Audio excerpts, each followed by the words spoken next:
Corona महामारी को लेकर प्रदेश सरकार अलर्ट मोड पर है। महामारी की दूसरी लहर को प्रदेश सरकार ने बखूबी काबू किया है। मृत्यु दर घटी है, संक्रमण की दर नीचे आ रही है।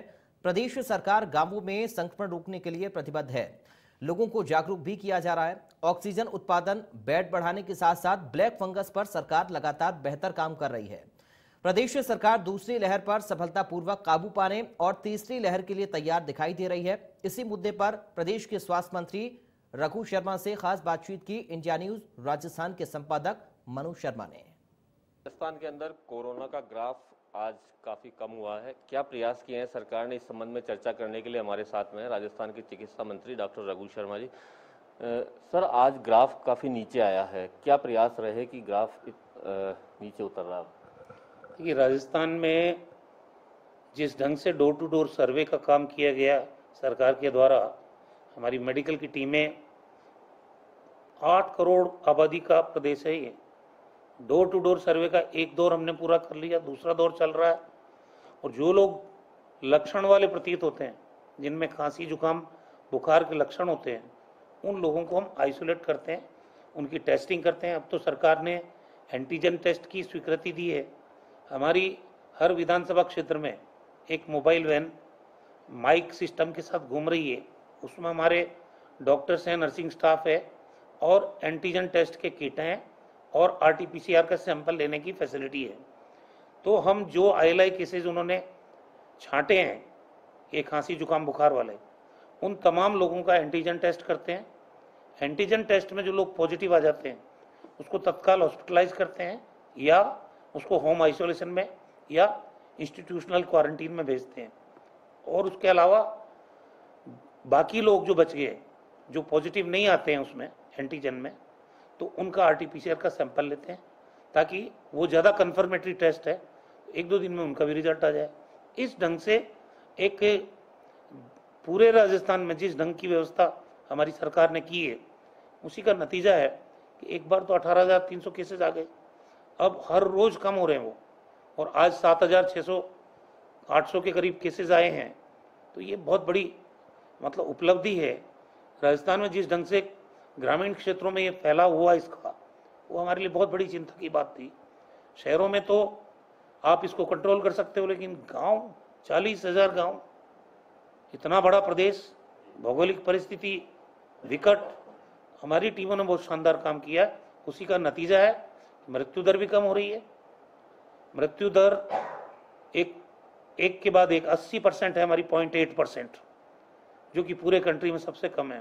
तो आने वाले समय में इसको पूरा कंट्रोल कर लिया जाएगा, इसकी चिंता नहीं करनी चाहिए। सर, जो थर्ड वेव के लिए कह रहे हैं, तो उसके लिए सरकार की क्या तैयारी है? थर्ड वेव के लिए जो आप प्लानिंग कर रहे हैं, मुख्यमंत्री जी रोजाना बैठते हैं आपके पास। जैसा विशेषज्ञ चिकित्सक बताते हैं कि थर्ड वेव आएगी, बच्चों को हिट करेगी, वो कम उम्र के बच्चों को।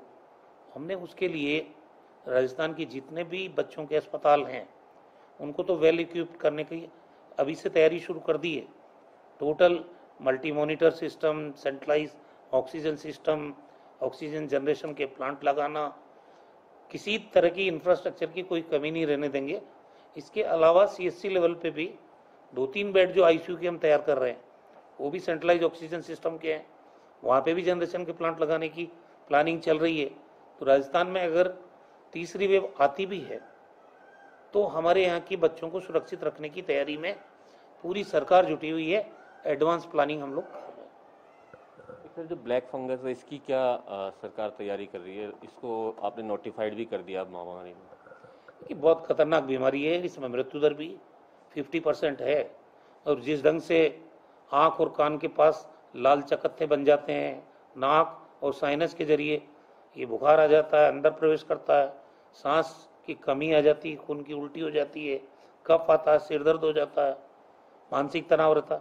ये बहुत खतरनाक तरीके की बीमारी है और इसका फैलाव रोकने के लिए सबसे पहले हमने ट्रीटमेंट प्रोटोकॉल जो डॉक्टरों को अपनाना चाहिए उसको फॉलो किया।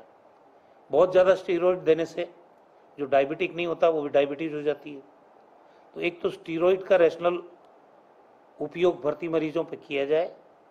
जिन लोगों को ऑलरेडी डायबिटीज़ है, जिनका इम्यून सिस्टम कमज़ोर है, जो लंबे समय तक आईसीयू में रहे हैं, उन लोगों को खतरा ज़्यादा है इसका, तो उनकी ज़्यादा देखभाल करने की ज़रूरत है। अनावश्यक रूप से कोई भी दवाई आवश्यकता से ज़्यादा नहीं दी जाए, इस बात की हिदायत दी गई है, ताकि केसेस ज़्यादा बढ़े नहीं। और जो केसेस हैं, अभी एसएमएस हॉस्पिटल में म्यूकोमाइकोसिस का हमने अलग से यूनिट बना दिया है, उसमें ईएनटी के सर्जन और उसमें ऑफ्थल्मोलॉजी के डॉक्टर्स सबकी टीम बना दी है। करीब 100 बेडेड फैसिलिटी हमने यहाँ डेवलप की है। और हमारे यहाँ जो जैन ईएनटी है प्राइवेट हॉस्पिटल, वहाँ भी 100 मरीज करीब भर्ती है। एसएमएस में भी 50-60 मरीज अभी तक आ गए हैं। रेफर्ड केसेज है ज़्यादा, 1-1, 2-2 राजस्थान के अलग अलग हिस्सों से। लेकिन हमें उम्मीद है कि इसकी जो दवा है एम्फोटेरिसिन, जिस पर भारत सरकार ने नियंत्रण कर लिया है, हमने उनसे मांग की है, आज उम्मीद है कि वो दवा आएगी। तो ये दवा से पहले सर्जरी, आज ही आपने सुना होगा जयपुरी अस्पताल में कितनी जटिल सर्जरी की है। तो क्लीनिंग करना, नर्व के पास तक जो भी ये ब्लैक फंगस डेवलप हुआ इसको रिमूव करके और फिर ये इंजेक्शन देंगे तो जल्दी और कम इंजेक्शन में काम हो जाएगा। वरना एक मरीज को 10 mg के 60 इंजेक्शन चाहिए। सर, पूरा ओवरऑल पूछना चाहता हूँ, सेकंड वेव में आपको सेंट्रल गवर्नमेंट का सहयोग क्या इसमें मिला या नहीं मिला? क्या वेंटिलेटर्स की भी बात आ रही है कि वो भी अनुपयोगी भेजे गए यहाँ पर, जो ठीक भी नहीं हो सकता है? देखिए, ये तो भारत मुख्यमंत्री जी ने खुद ने कहा कि इसका जांच करा लो भाई, जिन कंपनियों से ये खरीदे हैं, किसने खरीदे हैं, क्यों खरीदे हैं और ये अनुपयोगी क्यों है, सामने पड़े ना वो तो। अब ये हिम्मत दिखानी चाहिए, प्रधानमंत्री जी ने कहा तो है, तो इन वेंटिलेटर्स की जांच क्यों नहीं कराते हो आप? जब सरकार हमारी ये हम कह रहे हैं कि ये काम नहीं आ रहे हैं, हमने जितना प्रिक्योर किया अपने लेवल पे, हमने मरीजों को बचाने के लिए उन्हीं से काम चलाया। राजस्थान में जो वेंटिलेटर आपका अगवा कंपनी से आए, HEL से आए, उनके इंजीनियर्स नहीं आते हैं, उनको कौन यहाँ पे स्थापित करके जाएगा, उनको फंक्शनल कौन करेगा? बीच में बंद हो जाते हैं, वो ऑक्सीजन आना बंद हो जाती है। कोई मरीज अगर मर जाए, जिम्मेदारी किसकी होगी? तो जब इतना गंभीर प्रश्न प्रधानमंत्री जी के सामने, केंद्रीय स्वास्थ्य मंत्री जी के सामने हमने चिट्ठी लिख के, मुख्यमंत्री जी ने बातचीत करके, मैंने वीसी जो हुई स्वास्थ्य मंत्रियों की उसमें उठाया उनसे ये सवाल, तब अगर ये भारत सरकार की जिम्मेदारी बनती है कि आपने इतना बड़ा प्रिक्योरमेंट किया है, जनता के काम तो आना चाहिए, इसमें बुरा क्या है? और परेशान क्यों होते हैं बीजेपी के नेता लोग? ये थे डॉक्टर रघु शर्मा, जिन्होंने बताया कि राजस्थान की क्या तैयारियां आगे आने वाले समय में। Manoj Sharma, India news, Jaipur.